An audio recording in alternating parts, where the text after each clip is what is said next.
இருக்கிற பிள்ளைகள் அனுபவிக்கிற இசையும்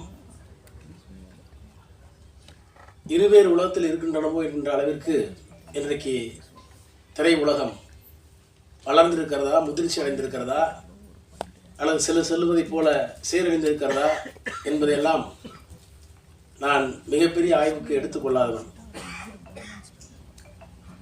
ஆனால் காதலும் வீரமும் தமிழர்களுடைய வாழ்க்கையில் இரண்டர பின்னி இருந்தது என்பதை திராவிட இலக்கியங்கள் சங்க பாடலிலிருந்து பல்வேறு விதமான குறிப்புகளை எல்லாம் பேரறிஞர் அண்ணா அவர்களும் தலைவர் கலைஞர் அவர்களும் எழுத்தில் எடுத்துக்காட்டியிருப்பதை நாங்கள் எல்லாம் படித்து வளர்ந்தவர்கள். இன்றைக்கு இருக்கின்ற முதலமைச்சர் திராவிட மாடல் ஆட்சியினுடைய நாயகர் மாண்புமிகு முத்துவேல் கருணாநிதி ஸ்டாலின் அவர்கள் அவருடைய தந்தை கலைஞர் அவர்களுடைய எழுத்தில் விளைந்த ஒரே ரத்தம் என்ற திரைப்படத்தில் நடித்திருப்பார். அந்த படத்தில் சாதி ஒழிப்பு குறித்த மைய கருத்து அடிநாதமாக இருந்திருக்கும். எப்போதுமே ஒரு கருத்தை செயற்கையாகவோ இயற்கையாகவோ நம் மீது வரித்துக் கொள்ளுகிற போது அதனால் ஏற்படக்கூடிய விளைவுகள் அதிகம். நானே கூட 8ஆம் வகுப்பு படிக்கிற வரை திராவிட இயக்கம் என்றால் என்ன, பெரியார் யார், கலைஞர் யார், அண்ணா யார் என்று அறியாதவன். ஏதோ ஒரு பேச்சு போட்டிக்காக என்னுடைய தமிழாசிரியர் ஒரு தலைப்பிலே அவர் எழுதி கொடுத்த அந்த வாசகங்களை பேச போய் அதனால் நான் பரிசு பெற்று அதற்கு பிறகு அண்ணாவை, பெரியாரை, கலைஞரை, அவர்கள் வாயிலாக சங்க இலக்கியத்தை, திராவிட பண்புகளை எல்லாம் அறிந்து இன்றைக்கு 6 முறை நாடாளுமன்ற உறுப்பினராக, 3 முறை ஒன்றிய அமைச்சராக, அதிலே வரக்கூடாத மிகப்பெரிய சோதனை வந்து அதை எதிர்த்து நிற்கக்கூடிய மன வலிமை உள்ளவனாக நின்றிருக்கிறேன் என்றால் அதற்கு காரணம் திராவிட இயக்கம் தந்திருக்கின்ற கலை, இலக்கியம், அரசியல் என்கின்ற அந்த உணர்வு தான். அந்த அடிப்படையில் இன்றைக்கு இருக்கிற முதலமைச்சர் நடித்த அந்த ஒரே ரத்தம் திரைப்படம் கூட மிகப்பெரிய தாக்கத்தை என்னுள்ளே ஏற்படுத்தியது. ஆனால் இந்த படத்தினுடைய கதை என்னவென்று நான் கேட்டேன். இந்த முன் வெளியீட்டு தகடை பார்க்கக்கூடிய வாய்ப்பை பெற்றேன்.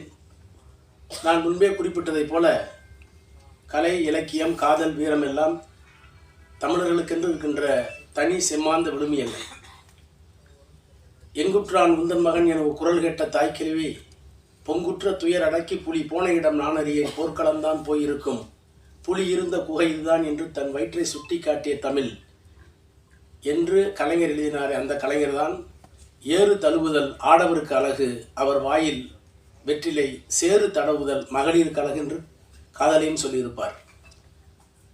அப்படி காத்து வாக்கில் ஒரு காதல் கதையை கேட்டபோது 2 உண்மையான காதலர்கள் சந்திக்கின்ற தயாக இருந்தாலும், இலக்கியமாக இருந்தாலும், சமூகத்தில் இருக்கிற புழுக்கத்தை, சமூகத்தில் இருக்கிற கொதிப்பை வெளியே கொண்டு வந்து அவற்றை தீர்க்கக்கூடிய ஒரு தீர்க்கமான ஆயுதமாக இருக்க வேண்டும் என்று விரும்புகிற இயக்கம் திராவிட இயக்கம்.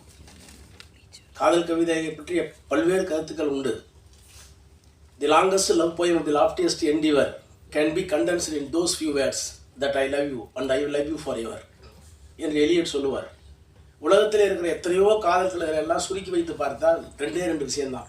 உன்னை நான் காதலிக்கிறேன் அல்லது நான் காதலித்துக் கொண்டே இருப்பேன். இதுக்கு தான் இவ்வளோ பெரிய இலக்கியங்கள் என்று ஒரு சிம்பிளிஃபை சொல்லுவார். அது ஒரு பார்வை. ஆனால் காதல் இல்லாமல் இருக்க முடியாது என்று சொல்வதற்கும் இருக்கிறது. கலீல் கிப்ரானை நான் பிடித்திருக்கிறேன்.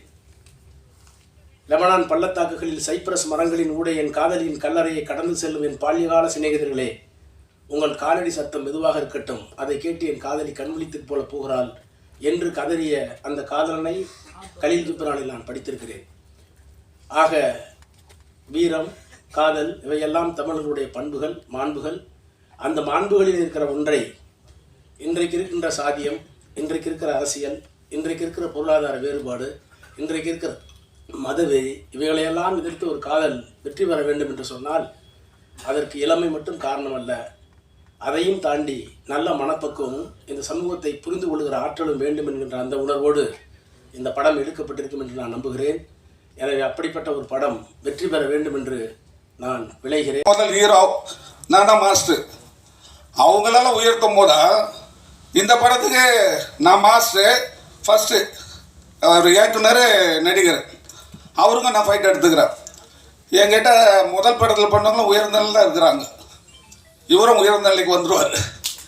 ஏன்னா அதுக்கு முதல் அடி எங்கேருந்து வருது பாருங்களேன், பாராளுமன்ற உறுப்பினர் நமது எம்பி ராஜா அவர்களே வந்து இந்த படத்துக்கு வாழ்த்து பண்ணிட்டார். முதல் வாழ்த்து திருப்புகழ், 2வது வாழ்த்து பாராளுமன்ற உறுப்பினர். ஒரு மூணு விஷயத்தில் சொல்கிறேன் உங்களுக்கு.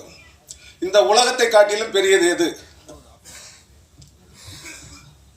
2வது, இந்த உலகத்துக்கு அடுத்தது கடல். இந்த கடலை காட்டிலும் பெரியது எது? இந்த கடலுக்கு அடுத்தது மலை. இந்த மலையை காட்டிலும் பெரியது எது? உங்களால் தெரிஞ்சால் சொல்லுங்கள். இந்த உலகத்தை காட்டிலும் பெரியது, கடலை காட்டிலும் பெரியது, மலையை காட்டிலும் பெரியது. உங்களுக்கு தெரிஞ்சால் நீங்கள் சொல்லுங்கள். ஆனால் இந்த படத்தில் ஒரு விஷயம் என்னென்னா, அதாவது காற்று வாக்கில் ஒரு காதல். காற்று இருந்தால் தான் வாழ முடியும். இந்த உடம்பு நீங்கள் நம்ம லவ் பண்ணணும்னு சொல்கிறார் பட்டினத்தார். ஊற்றை சரியத்தை ஆபாச குட்டிலை ஊன் பொதிந்த பீட்டல் துருத்தியை சோரிடம் தோற்பதையை காற்று பொதிந்த நிலையற்ற பாந்தத்தை காதல் செய்து ஏற்றி திரிந்து விட்டேன் கட்சி ஏகமணி. அப்போ இந்த உடம்பை நம்ம லவ் பண்ணணும். ஏன்னா காற்று இருக்கணும். காற்று இருந்தால் தான். நான் ஒரு வாக்கியம் எழுதினேன். அதாவது இது பேர் நாசி. அதாவது வாசி யோசி நாசியில் வாசின்னு எழுதிட்டேன். பெரிய பெரிய சாமியாரெலாம் படித்து பார்த்தாங்க, பெரிய மகான் எழுதுன்ட்டு. அப்புறம் நிறைய பேர் தேடிட்டு வரோம், சார் நான் சினிமாக்காரன் சார் அப்படின்னு. இப்போ மேடம் கூட சொன்னாங்க, இது போல் ஃபைட் மாஸ்டர் இப்பெல்லாம் பேசுகிறாரு, ஒன்று புரிஞ்சுக்கணும். அதாவது என்னன்னா, ராமாயணம் எழுத்துகிற வான்மீகி போகிற வரங்களை கொள்ளாடிச்சவர் கடற்கொள்ளையன் ஒரு ராமாயணத்தை தந்தார். 12 ஆழ்வாரில் ஒரு ஆழ்வார் திருமங்கை ஆழ்வார் போகிறவங்கள கொள்ளைச்சு கோயில் கட்டினார். இப்போ கோயில் கட்டி கொள்ளைச்சு எடுக்கிறானுங்க. அவர் யாருன்னா திருமங்கை ஆழ்வார். குலம் தரும் செல்வம் தரும் அடியார் படுந்துயர் ஆயனே எல்லாம் நிரந்தரம் செய்யும் நீள் விசும்பு அருளோடு பெருநிலம் அழைக்கும் வளம் தரும் மற்ற எல்லாம் தரும் பெற்ற தாயினும் ஆயினும் செய்யும் நலம் தரும் சொல்லி நான் கண்டு கொண்டேன் ஓம் நமோ நாராயணா என்ற நாமம் சொன்னார் திருமங்கை ஆழ்வார். அதாவது என்னன்னா, நான் ஃபைட் மாஸ்டர் வந்து நிறையா இந்த ஆன்மீக விஷயங்களை பேசும்போது இவர் எப்படி பேசுகிறார் படிக்கணும் நிறையா. அதெல்லாம் வீடு கட்டும்போது படி வச்சுது. படித்தாதான் நிறைய விஷயங்கள் நம்ம கற்றுக்கணும். உங்களை ஒரு விஷயம் கேட்குறாங்களே, படித்தவன் சிறந்தவனா, ஒரு நாட்டை ஆளக்கூட ராஜா சிறந்தவரா சொல்லுங்க? இல்லை, படித்தவர் சிறந்தவரா, ஒரு நாட்டை ஆளுறவர் சிறந்தவரா? இப்போ எல்லாரும் பசியாக இருக்கிறோம். செவிக்கு உணவு இல்லாத போது சிறிது வயிற்றுக்கு ஏற்படும். சொல்லுங்க, விளக்கம் சொல்லுங்க. அது விளக்கம் வேணும் இல்லை? எப்படி படித்தோம் நீ சொல்ற, அது விளக்கம் வேணும் இல்லை?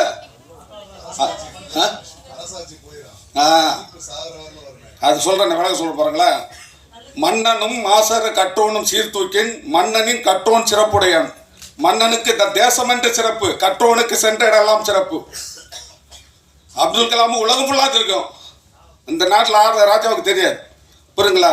எதுக்காக சொல்கிறேன்னா, நிறைய படிக்கணும், வாழ்க்கையில் நம்ம படிக்கணும். அப்போ ரவி சொன்னார் தாய்க்காக, அது ஒரு பாட்டு சொல்கிறேன் பாருங்களா.